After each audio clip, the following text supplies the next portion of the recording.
7bet lažybos. 7bet. 7bet lažybos. 7bet. 7bet lažybos. 7bet. Dalyvavimas azartiniuose lošimuose gali sukelti priklausomybę. Tai Ignai lėta pradžia, bet atrodo, kad su kiekvienu kėliniu vis pakėlėt savo kartelę ir galiausiai ketvirtam kėlinį sprogot ir laimėjo. Tai kokios mintis po rungtynių? I think definitely defense won us this game.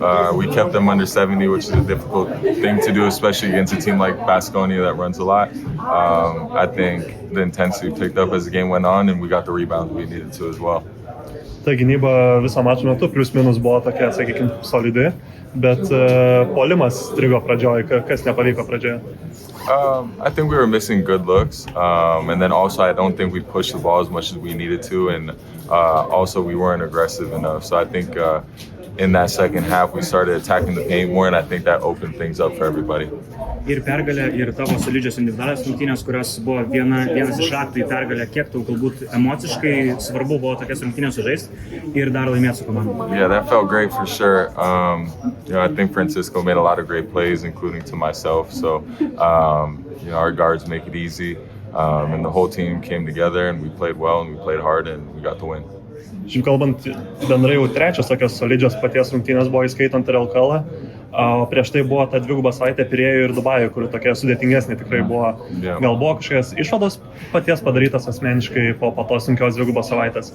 I mean, honestly, I looked back at the film at that game, and I felt like I got to my spots that I, typically get to, miss a lot of open ones, and I think that just happens. There's ups and downs throughout the season. You just got to stay solid and stay in the gym, just continue to work hard, and I'm happy that the shots fell tonight. Eurolygoj nutraukėt 3 pralaimėjimų seriją. Ar buvo kažkokia gal mini duobelė komandai dabar, ar viskas tvarkoja ir tiesiog išlaikė tą patį ritmą? Yeah, no, I think we needed this game a lot. I think we competed in the other 3 games.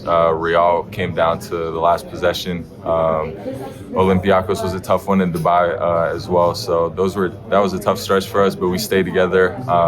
We had a couple injuries, but the group stayed together, worked hard, and we got it done tonight, which was really important for us. Ignai turi, aišku, džiaugsmingų reikalų namuose, prie senos, bet gal buvo variantų į rinkinę kažkaip tai vykti? No, I don't think so. This time I think my body needed the rest.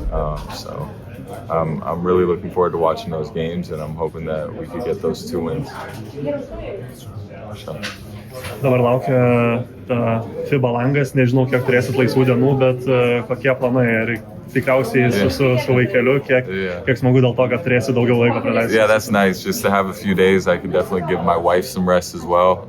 She needs it probably more than me, so I'll be really excited to spend that time. Kaip miego režimas pasikeitė po laiko?